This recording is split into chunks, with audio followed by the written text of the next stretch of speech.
Sejam bem-vindos ao programa Estudo na Palavra, uma explanação de estudos bíblicos tendo como foco a cruz de Cristo.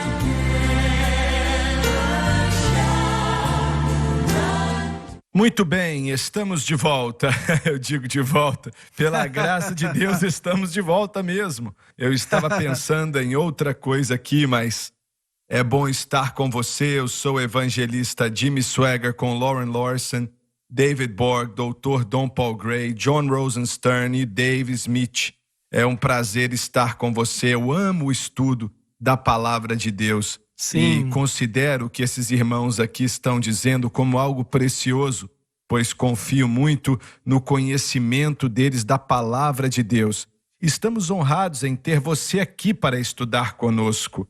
Nós agradecemos ao Senhor por esse privilégio e oramos para que Deus use esse programa para te abençoar, pois é para isso que estamos aqui. E lendo o versículo 16, Lauren, por favor. Ó Senhor, conforme todas as tuas justiças, aparte-se agora a tua ira e o teu furor de sobre a tua cidade Jerusalém, do teu santo monte. Porque por causa dos nossos pecados e pelas iniquidades de nossos pais, Jerusalém e o seu povo tornaram-se um opróbrio para todos os que nos rodeiam. Daniel estava pedindo que a ira do Senhor, que foi derramada por 70 anos sobre Jerusalém e o seu povo, acabasse. O apelo é feito para a justiça de Deus, porque agora os 70 anos estavam perto do fim, e a justiça de Deus estava envolvida no tempo, não sendo maior do que foi declarado. Na realidade, Daniel estava dizendo aqui: Senhor, sabemos que erramos e que fizemos algo ruim e que pecamos, mas a tua palavra diz que o tempo chegou. É verdade. Quando nós seríamos restaurados e voltaríamos para Jerusalém, construindo a cidade e tal. E eu gosto da maneira que Daniel menciona aqui. Ele não se exime de Israel, vamos dizer assim, em relação aos seus pecados e o que fizeram errado e tal. Mas ele se inclui.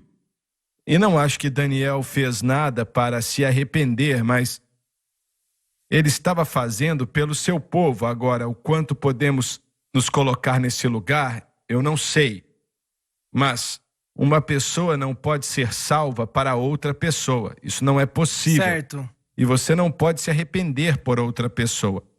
Mas, de alguma maneira, acho que isso abre a porta para pessoas que não são salvas, quando uma pessoa intercede por ela, e isso os faz chegar mais perto do Evangelho e de Cristo. Eu sempre acreditei que o Espírito Santo responde neste mundo quando eu oro por algum ente querido. E quando ele vai até a pessoa, ele bate na porta. E ainda que esse chamado não seja respondido, mesmo que o indivíduo não abra o coração, eu creio que todas as vezes que nós oramos por algum querido, Deus se move em direção àquela pessoa. Eu não duvido disso, não. Realmente é por aí. Nós já dissemos isto antes. E é importante ressaltar. Daniel viu nas escrituras que era tempo de Israel voltar para casa. Ele não apenas ficou tudo sentado acontecer naturalmente e disse: tá bom, Deus, nós estamos esperando. Ele viu na escritura qual era o tempo propício e ele entrou neste tipo de intercessão. Se Daniel fez isso por Jerusalém, será que nós também não deveríamos fazer isto por nossa nação, pelo nosso país e pela nossa cidade? Nós deveríamos ter a mesma atitude que nós estamos lendo aqui. Como Daniel fez por sua nação, nós deveríamos fazer pela nossa, incluindo a nós mesmos. Como diz a Escritura: se tu, Senhor, olhares as iniquidades, quem poderá subsistir? Então, toda esta questão, onde precisamos da ajuda de Deus, ele sabia analisar o tempo e os sinais dos tempos. Ele conhecia as Escrituras, mas ele precisava orar para que Deus pudesse fazer o que deveria fazer. Muito bem, então a pergunta é: se Daniel não tivesse intercedido como intercedeu, será que Jerusalém ou o povo de Deus conseguiria voltar? e Deus ia ter dado um jeito de qualquer jeito? Eu diria que sim, mas em qual nível? Porque Deus já tinha feito a promessa, mas em algum momento, e você já nos ensinou isso muitas vezes, o crente tem uma obrigação muito grande e um impacto muito grande do que Deus faz neste mundo. Então a necessidade de orar, a posição de oração é vital. David já nos ensinou a orar, é um dos maiores guerreiros de oração que eu conheço. Eu posso chamá-lo de intercessor, mas você não sente que isso é algo que todos deveriam fazer? Com certeza. Eu penso que deveríamos considerar o plano de Deus versus a vontade de Deus. Há algumas coisas no plano de Deus que Ele fará, não importa o que fazemos, se estamos lá na brecha ou não, pensando sobre escatologia, profecias que serão cumpridas, não importa o que aconteça ou como respondemos ou o que fazemos. Mas quando falamos da vontade de Deus, as pessoas sendo salvas, Deus se movendo entre as pessoas e as nações, eu penso que a nossa intercessão cumpre um papel muito importante. E se não fizermos isto, nós estamos amarrando as mãos de Deus, pois Ele não pode se mover de uma forma que Ele gostaria. E é uma coisa muito complicada pensar nestas coisas, que nós temos o potencial na nossa intercessão e na nossa fé, nas nossas orações, que podemos soltar as mãos de Deus, ou temos o potencial de amarrá-las. Aquilo que você ligar na terra será ligado no céu, e o que você desligar na terra será desligado no céu. Eu creio que se o povo de Deus, mesmo sendo um pequeno número, como se 2 ou mais de vocês concordarem sobre qualquer coisa, certo, o meu Pai que está no céu vai fazer por vocês. Mas eu acredito com certeza que se o povo realmente tiver uma fé intercessória e clamar a Deus por qualquer situação que eles precisem, coisas boas vão acontecer e coisas ruins não vão acontecer. É verdade. Eu sinceramente creio assim. É isso mesmo. E como você mencionou há um instante atrás, nós recebemos a responsabilidade. Se usarmos, isso vai trazer resultados. Se não aproveitamos deles. É verdade. Eu penso que, infelizmente, muitos cristãos pensam que Deus é soberano e, por ser soberano, Ele fará o que será, o que tem que ser não é? feito. É verdade. Se Deus é soberano, Ele nos dá o privilégio de nos conectarmos com Ele. E para trabalhar com Ele, podemos dizer desta forma, para fazer a sua obra aqui na terra. Então é imperativo que façamos isto, respondemos em fé, oramos, se o meu povo, que se chama pelo meu nome, me invocar e orar e assim por diante, se não fizermos isso, Deus não fará também. Verdade. O Senhor me deu no último ano um arder tremendo por almas para que pessoas sejam salvas. E eu sinto mais forte do que já senti em minha vida. E acredito que Deus vai trazer uma colheita. Sim, eu creio nisso, porque o Espírito Santo não coloca nada de maneira alguma em ninguém sem que seja extremamente importante. É verdade. Sem que seja significante. E eu sinto isso por completo. É verdade. E eu creio que Ele vai, mas Ele quer que crentes comecem a interceder a favor disso. E peço vocês que nos assistem, alguns aqui são intercessores, alguns aqui conhecem, sabem como tocar a Deus, alguns aqui são muito usados dessa maneira, não são muitos, mas são mais do que imaginamos. E imploro a você, ore por nós, para nos dar aquilo que somos ungidos para fazer. Jesus disse, o Espírito do Senhor é sobre mim, pois Ele me ungiu, e vou parar por aqui. É o que precisamos, do Espírito do Senhor sobre nós e a unção do Espírito Santo. E peço que você ore por nós, que Deus nos ajude a entender as palavras que Ele disse, o Espírito do Senhor é sobre mim, porque Ele me ungiu para pregar o Evangelho para os pobres, curar o quebrantado de coração, pregar libertação para os cativos, recuperar a vista dos cegos, curar os que estão feridos e proclamar o ano aceitável do Senhor. E entenda que isso não acabou com Cristo. Ainda é a vontade de Deus que o pobre escute o evangelho e que o cego, isso não está falando de cegueira física, mas está falando de pessoas que não conhecem ao Senhor, que estão nas trevas, que não conhecem a Deus. Que os olhos dos cegos se abram quando eles aceitarem a Cristo. É verdade. E peço que você ore por nós diariamente e peça ao Senhor para te mostrar o que estou falando, para te dar o mesmo arder por almas, que você clame a Deus em nosso favor e em favor deles. E eu acho que alguns aqui o Senhor já começou a falar com você dessa maneira, mas eu peço que você faça isso, eu imploro que você faça isso. E acho que temos uma oportunidade de ver coisas tremendas sendo feitas pelo Senhor em relação a almas sendo salvas. E o Senhor começou a colocar isso no meu coração há mais de 10 anos atrás. E na época eu não vi o arder que vejo agora, mas eu via como Deus ia fazer. E Ele me disse que Ele ia usar o sonho que Faraó teve e a interpretação que José teve em relação aos 7 anos de colheita. A colheita que o Egito nunca tinha visto em sua história. Colheita que era tão abundante que eles pararam de contar.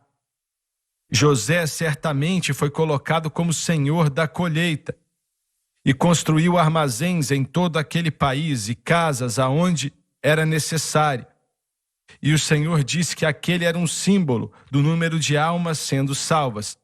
Isso é muita gente. Se eu puder apenas Claro, com ler certeza. alguns versículos aqui em Efésios, no capítulo 6, começando no versículo 18, orando em todo o tempo, com toda oração e súplica no Espírito, e vigiando nisto com toda perseverança pelos santos e súplicas. E por mim, para que me seja dada, não abrir de minha boca a palavra com confiança, para fazer notório o ministério do Evangelho, pelo qual sou embaixador em cadeias, para que possa falar dele livremente como me convém falar.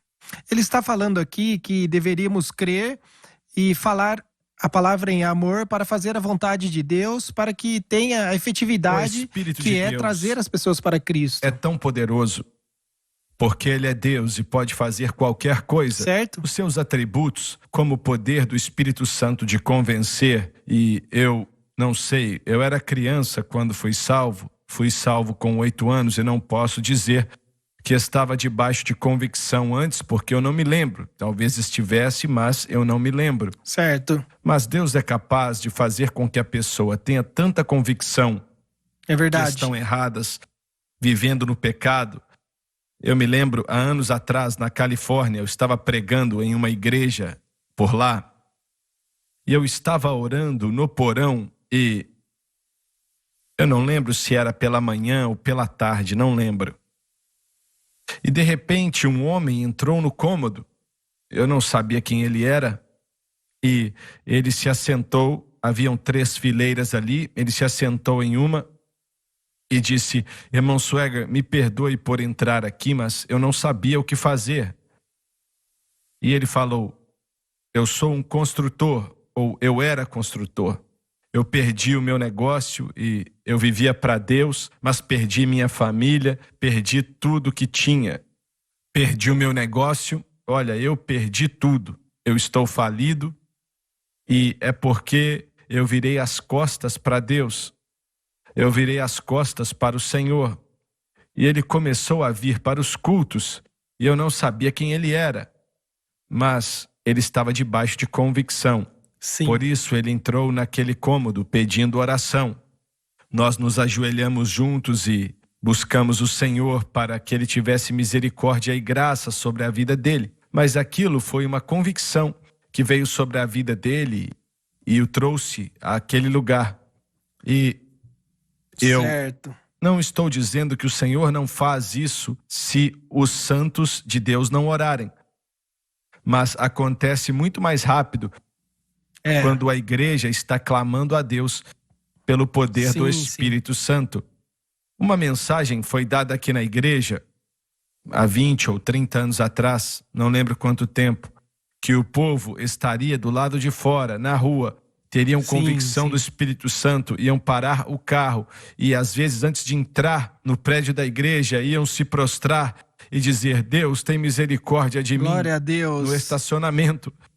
Sim. E Deus é capaz de fazer isso. Ele é capaz, naqueles grandes cultos de Cambridge, no século XVII, que transformaram essa nação, que literalmente transformou a nação que antes só queria saber de imoralidade, de maldade, de jogatina e de vícios. E salvou essa nação. Sinceramente, acho que os Estados Unidos nem existiria mais se não fosse por aqueles grandes cultos.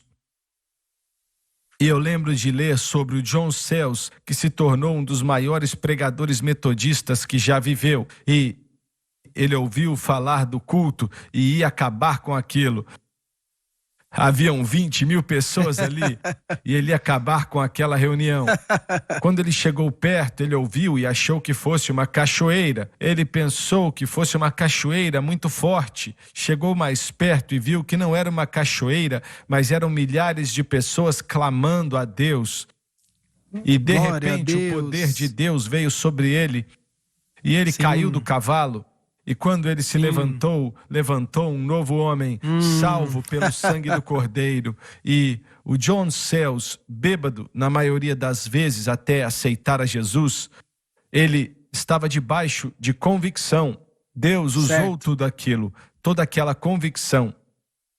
E não ouvimos muito sobre a convicção hoje em dia. Quando eu era criança, escutávamos em nossa igreja, e sei que era assim na sua igreja também, mas o Espírito Santo ainda convence do pecado e da justiça e do juízo. Sim. Ainda convence. Ele continua. E precisamos de buscar a face de Deus em relação a isso, para vermos outro mover do Espírito Santo e da operação dele nesse mundo, não só na América, mas no mundo inteiro.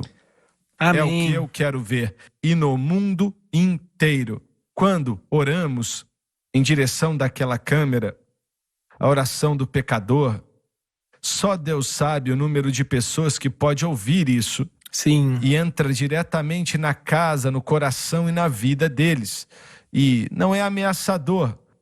Muitos não vão para a igreja porque eles acham que é algo ameaçador. E eles não vão. Mas é verdade. Isso traz o evangelho para a sala deles, ou para a cozinha, ou para onde for. E eu já estive no mundo inteiro e já vi lugares pobres que era um barraco, vamos dizer assim, que se você se inclinasse nele ia cair, mas tinha uma antena ali porque tinha uma televisão naquela casa. Uma vez, eu acho que foi em El Salvador, e pedimos para visitar uma casa, e o missionário era o John Bueno, e ele disse: sim, o programa vai começar agora. E fomos andamos uns 5 quilômetros de onde estávamos e por aí vai, e batemos em uma porta e era um barraco, era um barracão, mas tinha uma antena ali. E perguntamos à mulher se podíamos entrar para assistir o programa. Vamos ficar só alguns instantes e se você nos deixar fazer isso, vamos te dar algo. E ela disse: pode vir. E entramos ali e de repente ela virou, olhou, e eu estava na tela e ali eu estava na sala dela e ela não conseguia entender. O olho dela regalou assim e ela... mas isso aqui possibilitou.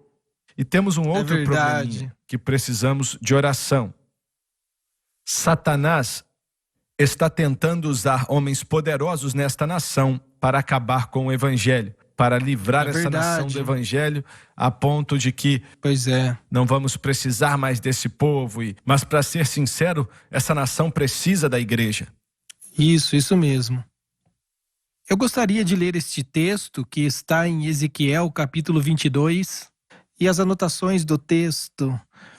Deus está falando através de Ezequiel E ele diz isto sobre Jerusalém e Judá: ao povo da terra oprimem grandemente e cometem roubo, e ao aflito e necessitado fazem violência, e ao estrangeiro oprimem sem razão. Ele está listando os pecados de Judá e de Israel. E no versículo 30, e procurei entre eles um homem justo que estivesse tapando o muro e ficasse na brecha diante de mim a favor dessa terra, para que eu não a destruísse. Mas a ninguém achei. As suas anotações. E procurei entre eles um homem justo. Retrata Judá e Jerusalém efetivamente em grande dificuldade. Jeremias, é verdade, estava ali, mas ele tinha sido tirado dentre eles por Deus e proibido orar por eles. Entre os cidadãos não era encontrado ninguém que fosse capaz de tentar uma reforma e convocar a nação para orar, ou que estivesse disposto a fazer isto. Por isto, derramei sobre eles a minha indignação, com o fogo do meu furor os consumi, e fiz que o seu caminho recaísse sobre as suas cabeças, diz o Senhor Deus. As suas anotações no versículo 31. Nenhum reformador, nenhum intercessor foi encontrado na cidade culpada para salvá-la da destruição. Por isso derramei sobre eles a minha indignação. Isso aí é forte, Deus hein? estava procurando um intercessor. Se tivesse apenas um homem para ficar na brecha, um homem que pudesse olhar para cima e não permitisse que Jerusalém fosse destruída. Jeremias e Ezequiel estavam lá. Ezequiel já estava lá quando ele escreveu isso. Ele já tinha sido removido Então quer na dizer segunda que deportação. alguém como um rei em autoridade, ou como os conselheiros do rei, Eu acho apenas que uma não. pergunta. Ele diz um homem. Uma das afirmações que você fez aqui alguns anos atrás, que continua sendo verdade hoje, e vamos para uma outra história do Antigo Testamento, onde Abraão intercedeu por Sodoma e Gomorra, você falou algo tão maravilhoso que está nas suas anotações. Você disse: antes que Deus parasse Abraão de dar. parou de pedir antes que Deus parasse de dar. Aleluia. Abraão parou de pedir antes que Deus parasse de dar. Servimos um Deus maravilhoso. Sim. Um homem para estar na brecha. Um homem que pudesse olhar para cima. Deus está procurando este homem que não está lá. Se Deus faria isto para Abraão, se faria isto para Jerusalém, ele também fará para a América. Se pudermos achar alguém para estar na brecha, Abraão parou de pedir antes que Deus parasse de dar. Deus, não nos deixe sermos culpados disso. Sim, sim. Nos ajude a pedir e continuar pedindo. Sim. E interceder pela humanidade que está perdida e sem Deus. Nos ajude a continuar pedindo. Sim, Senhor. E o Senhor vai continuar abençoando. Glória Aleluia. a Deus, glória a Deus. Aleluia. Louvado seja Deus. O nosso tempo acabou. Muito obrigado por estar conosco hoje. E glória a Deus pela presença dEle. Não queremos deixar de pedir, pois Deus não quer deixar de dar. Sim. Amém. Não perca o próximo programa.